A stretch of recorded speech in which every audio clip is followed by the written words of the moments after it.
Son regard ne divague jamais quand il dessine. Hajime est venu du Japon pour suivre un cours de peinture à Paris. Comme lui, ils sont 5 à apprendre à recadrer leur regard sous l'œil attentif de Nicolas Aluppi. Qu'est-ce qu'on a de chez vous là? Ouais, mais c'est très bien d'ici, c'est bien. Voilà. On va voir du noir, du bleu, du rouge. Issu d'une famille d'artistes, le jeune professeur a fait les beaux-arts. La peinture, une évidence pour lui, mais pas forcément pour ses élèves débutants. Non, non, c'est parce que ce morceau-là,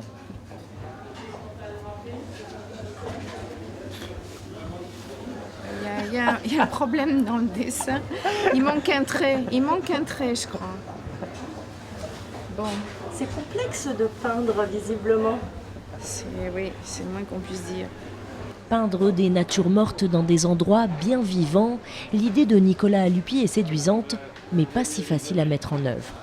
J'ai visité beaucoup d'endroits dans Paris en me demandant à chaque fois est-ce qu'on peut s'installer ici, est-ce qu'il n'y a pas trop de monde. Il y a beaucoup de conditions qui sont requises pour pouvoir bien travailler en extérieur dans une ville. C'est très bien de commencer comme ça parce qu'on est dans la vie de Paris et ça apporte un charme supplémentaire.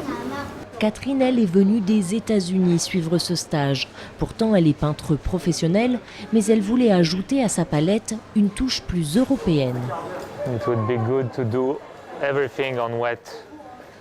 Tu vois, you wet the whole fish, you put water on the whole fish, and then you put all the colors while it's still wet. On s'adapte suivant le niveau. On essaye de donner des sujets qui ne sont pas trop difficiles aux débutants pour qu'ils puissent profiter aussi du stage et des endroits où on est sans être frustrés et sans être découragés.